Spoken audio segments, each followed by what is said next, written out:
Supreme court में फैजाबाद धरना नजरसानी case की समाअत, वजारत दिफा और IB की नजरसानी दरखास्तें वापस लेने पर खारिज।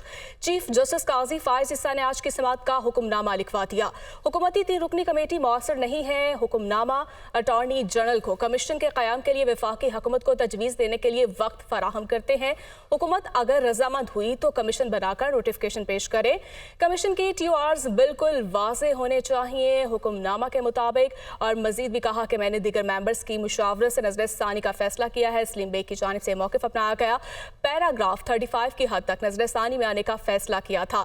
अटॉर्नी जनरल ने चेयरमैन पैमरा की जानिब से बोलने पर टोक दिया। मिस्टर, आप एक इदारे की आज़ादी में मुदाखलत ना करें। चीफ जस्टिस की जानिब से ये इस्तफसार किया गया है। आप बोलेंगे तो लगेगा पैमरा आपके अहकामात पर चलता है।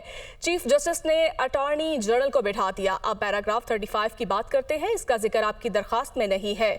आप बताएं क्यों नजरसानी दरखास्त दायर की थी, ये इस्तफसार किया गया है। आप नहीं बोलते तो हम सख्त जुमला लिखवाएंगे। चीफ जस्टिस के रिमार्क्स। चेयरमैन पैमरा ने अदालत को गुमराह करने और मालूमात छुपाने की कोशिश की है। ये हुक्मनामा जारी किया गया है। मैं मुआफ़ी मांगता हूँ। सलीम बेग की जानिब से मौक़िफ़ अपनाया गया। हुकूमत आपके कंडक्ट का जायजा लेगी। शायद आप ही हुकूमत के लिए फेवरेट रहे। चीफ जस्टिस के रिमार्क्स। ऐसा लगता है चेयरमैन पैमरा किसी और के हाथ में कठपुतली की तरह इस्तेमाल हुए हैं। चीफ जस्टिस की जानिब से ये रिमार्क्स दिए गए हैं। सुप्रीम कोर्ट में फैजाबाद धरना नजरसानी केस की समाअत, वजारत दिफा और IB की नजरसानी दरखास्त वापस लेने पर खारिज कर दी गई। इसी पर मज़ीद बात कर लेते हैं। हसीब मलिक हमारे साथ मौजूद हैं। जी हसीब, आगाह कीजिएगा, हुक्मनामा जारी कर दिया गया है।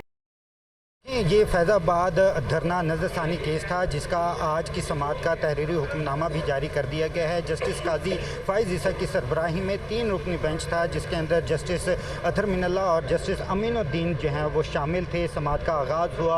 अटॉर्नी जनरल जो हैं वो रोस्टम पर आए और अदालत की जानिब से समाअत के आगाज़ में गुज़िश्ता समाअत का जो ऑर्डर था वो पढ़ने का हुक्म दिया गया, जिसके ऊपर अटॉर्नी जनरल की जानिब से वो गुज़िश्ता समाअत का हुक्मनामा भी पढ़कर सुनाया गया।